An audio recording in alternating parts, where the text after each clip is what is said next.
Mwiriwe neza nanone mwese abanyeshuri ndetse n'abandi banyarwanda mwese mwigira kuri uyu muyoboro wacu wa YouTube channel Menya Vuba Ikinyarwanda. Ubu rero tugarutse mu mwanya wo kongera kwiga ya masomo yacu aho waba uri hose, nk'uko mu kirango gitangira video kibigaragaza. Aho waba uri hose ugomba kwiga Ikinyarwanda kandi ukakimenya. Nta muntu ushobora kwiga ntabe yakimenya, nibibaho. Buri muntu wese afite ubushobozi bwo kuba yamenya Ikinyarwanda. Yaba ari icyo ushaka kubaza, ushaka kubaza mugenzi wawe, nanjye ushobora kumbaza unyerekeye kuri iyi nimero.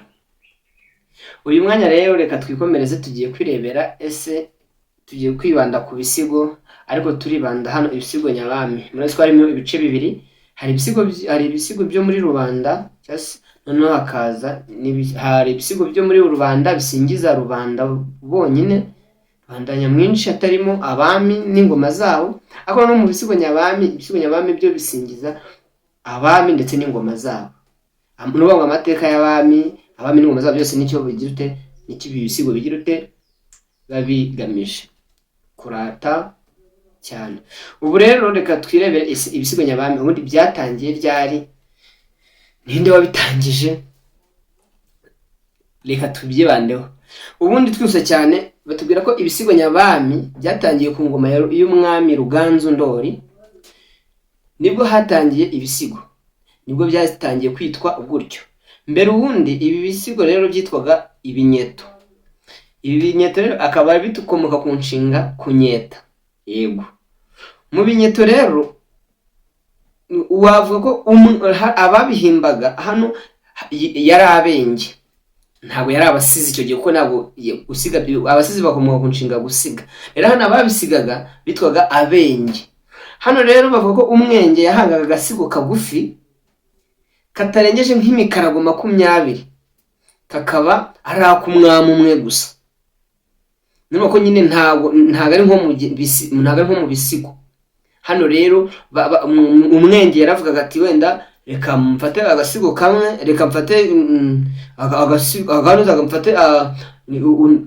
akanyeta, yego akandika aho kana akandika nk'imikarago 20 yonyine. Yamara kwandika imikarago 20, ubwo ako kana koze akaba ari kitwa ibinyeto. Noneho rero twibuze cyane ku ngoma y'umwami rero Ruganzu Ndori. Ku ngoma y'umwami Ruganzu Ndori nibwo umunyabwenge cyangwa se intiti ari we bita Nyirarumaga. Uyu rero nyine Nyirarumaga we yaravuze ati, yararebye aritegereza. Nyirarumaga aritegereza, arangije aravuga ati se mbigenze gute kugira ngo ibi binyeto biveho. Aratekereza, arangije afata uburyo yakora igisigo. Afata abami benshi abahuriza hamwe mu gisigo kimwe, cyangwa se akaba yafata umwami umwe ariko akamuvuga mu gisigo kirekire. Ubwo nuko ubusizi ngo igisigo cyase gitangijwe n'umwami, gitangijwe n'uyu nguyu ninde Nyirarumaga. Nibwo rero we yabyitegereje, aje ahita asohora igisigo yise umunsi ameza imiryango yose. Ubwo rero ubu busizi nyine bwatangiraga, urumva bukimara gutangira, urumva babenge bavuyeho, babandi bahimbaga bya binyeto bakimara kuvaho rero bahise bahinduka abasizi. Ubwo rero ngo ibwami batabahabwa intebe nyabusizi rwose y'abantu bahabwa ndetse n'agaciro gakomeye cyane muri ibwami, batabahabwa agaciro gakomeye cyane. Nibwo rero iyo nteko y'abasizi ikimara kujyaho rero yahoraga ibwami irimo ikajya akazi kayo nta kandi ari abasizi b'intoranwa rero kujya bahimbira abami ibisigo. Urumva rero amateka n'imvano y'ibisigo nyabami nayo ngayo. Ubu rero dushaka twakomeza tukareba ese ubundi ibisigo nyabami birimo amoko angahe? Twibutse cyane rero, reka dukomeze. Ibisigo nyabami rero birimo amoko atatu. Tugira igisigo cya mbere cyitwa ikobyo. Igisigo cya kabiri kikitwa, ibisigo bya kabiri bikitwa ibyanzu. Ibisigo bya gatatu bikitwa impakanizi. Reka tubisobanure mu magambo arambuye kugira ngo turusheho kugira ute kubyumva. Nkuko rero twabitangira, duhere ku ikobyo. Ese ikobyo ibiteye ite? Ubundi igisigo cy'ikobyo ni igisigo kigiye umujyo umwe, kandi ntihabe harimo ibika. Nta bika bigira ute bitandukanye, ahubwo kigiye umujyo umwe. Aho bihuriye rero n'ibindi hano ni uko bigira indezi. Indezi ni iki rero? Indezi ubundi, indezi ni interuro cyangwa amagambo asingiza umwami mu gisigo. Ibyajambo bikagenda, aya magambo akagenda agaruka, akagenda asingiza. Ayo niyo bita indezi. Ibisigo bya kabiri rero twavuze ko ari ibyanzu. Ibyanzu ni ukuvuga ngo rero, ariko tukiri aho ngaho reka turebe ese urugero rw'ikobyo ni uruhe? Urugero rw'ikobyo ni uruhe? Ubundi none Imana itumiza abeshi ni urebye ni ikobyo. None Imana itumije abeshi ni ikobyo. Iki gisigo cyasizwe na Mutsinzi, akaba yaragituraga umwami Kigeli wa kangahe? Wa kane Rwabugiri, amuhanurira abaroze se Mutara wa kabiri nde Rwogera. Ubwo rero urumva izane kuzatangiye gukora babasizi nuko bari uri nguyu ni Mutsinzi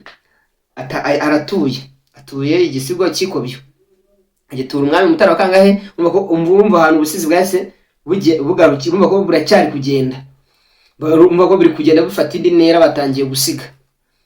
Twihuse cyane rero rwa rugero rw'iki rw'ikobyo. Reka twirebere ibyanzu. Ibyanzu ni ibisigo bimeze bite? Ese urugero ni uruhe? Ubundi ibyanzu rero ni ibisigo bigabanyijemo ibika bigiye bitandukanywa n'inyikirizo.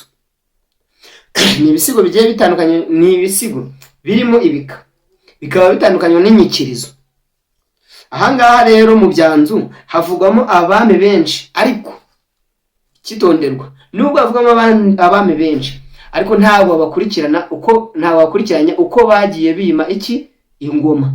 Ntabwo bakurikiranye rwose ngo bavuga ngo wenda umwami wa, tuvuge niba uvuze Rwabugiri, kitujye wabona niba uvuze Kigeli wa kane Rwabugiri, ushobora usanga hano bahita bakurikizaho Ruganzu Ndori, hano bakizaho Yuhi Mazimaka. Urumva ko nyine ntabwo hano bagize ute, ntabwo bakurikiranye.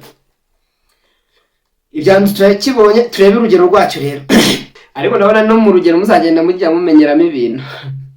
Yes, hano rero mu byanzu dufashe urugero ni wango hari igisigo kivuga ngo naje kubara inkuru. Igisigo cya naje kubara inkuru rero cyasizwe n'umusizi witwa Sekarama Kamumba. Ubwo rero yagituraga Kigeli wa kane Rwabugiri mbere yo gutera mu Ndorwa. Igihe rero Rwabugiri yaramaze gutsinda Indorwa, bavuga ko Sekarama yongeye kumutura ikindi gisigo, akimutura agira ati bahiriwe n'urugendo. Uvuga ngo naje kubara inkuru nabahiriwe n'urugendo. Ibyo byose ni ibisigo by'iki? Ni ibisigo by'ibyanzu. Twirebere rero ikindi cya kabiri, cya gatatu nicyo tugezeho. Ni ikihe? Igice cya gatatu ni impakanizi. Nkuko twabibonye, cya gatatu ni impakanizi. Impakanizi yo biteye ite? Ubundi ibisigo by'akazi ni ibisigo birebire bivuga amateka y'abami benshi. Ni ibisigo birebire bivuga amateka y'iki? Y'abami benshi n'ibikorwa byabo, kandi bagakurikirana uko bagiye bagira ute bayobora, ko bagiye bima ingoma, bagenda babagira ute hano babakurikirana. Habanje nde? Ese niba yarayoboye igisigo bavuga, noneho ibyo yakoze n'ibikorwa bye, noneho bagakurikizaho n'umwami wamukurikiye ibyo yakoze n'ibikorwa bye, noneho hagaheruka hano umwami utuwe iki? Umwami utuwe icyo gisigo. Hano baravuga ariko umwami utuwe icyo gisigo niwe usanga ku munota wa nyuma iyo ari igisigo cy'iki by'impakanizi. Mu gihe mu byanzu bagira uteba bavanganya, kandi mukibuka neza ko mwikobyoho ari ibisigo bigiye ni ibisigo bitarimo ibika kandi bigiye umujyo umwe. Yego, hano rero twirebere urugero rw'iki rw'impakanizi. Nuroye twavugenda nk'igisigo cyitwa uko ibyara. Uko ibyara ni igisigo rwose cyasizwe na Nyakayonga ka Musare ubwo yagituraga umwami Mutara Rwogera ubwo yarageze utera akimara kwima ingoma. Ariko tutirenganyije ko mu bisigo by'imyakanizi rero hano ho habamo ibice bingahe? Bitatu. Dusangamo intangiriro. Hano iyo ugitangira mu gisigo cy'impakanizi bavuga ko umusizi avugamo muri rusange ibyo gukomozaho aje kugira ute, aje kurabukira umwami. Tangira nyine ameze nk'umwinjizo ibyo ari buze kugira ute, kurabukira umwami. Hakaza igihimba. Igihimba rero kigizwe n'ibika bigera bitewe n'ibyo umusizi yapanze kuvuga. Hano umusizi rero apanga ibika mu gihimba, noneho atangira avuga ati akatangira akavuga abami n'ibikorwa bya bindi twavuze, akavuga noneho akagenda ashyiramo ya nteruro y'indezi igenda bitandukanye. Ya nteruro yitwa nk'inyikirizo rega buriya. Twikomeje rero dusanga umusayuko. Habanza intangiriro, ntabwo tugira umusozo, tugira umusayuko mu byumve banyarwanda. Tugira intangiriro, tukagira igihimba, tukagira n'umusayuko. Ese umusayuko uba uteye ute? Ndumva rero umusayuko ni iki? Hano umusizi rero asingizamo umwami utuye icyo gisigo, nk'uko twabivuze, aheruka nyine nk'umwami utuwe icyo gisigo, ndetse akanaboneraho kuba yakwisabira umuriro, kwisabira icyifuzo. Ubwo urumva rero ko turebye amoko y'ibisigo nyabami, twabanje kureba imva n'imvano y'ibisigo nyabami.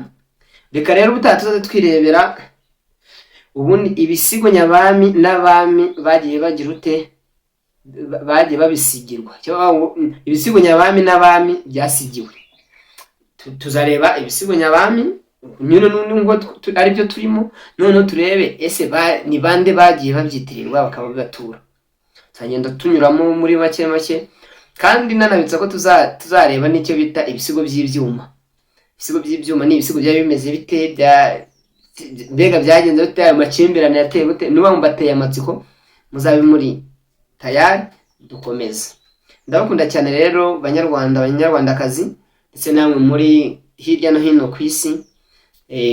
Muri kumwe na mwarimu David, nigisha Ikinyarwanda kuri YouTube channel Menya Vuba Ikinyarwanda TV. Ubwo rero mbasaba gukora subscribe, like and share, mutibagiwe na comment kugira ngo ndebe ese turi kuva he, turi kugana he. Habaye ari cyo tumva hano cyangwa se ari inama, nta kibazo ndahari ku bwawe, wambwira nakugira inama nawe wayingira kuba hari icyo nakora, nicyo comment zivuga. Murakoze cyane, ndabakunda cyane. Ciao ciao.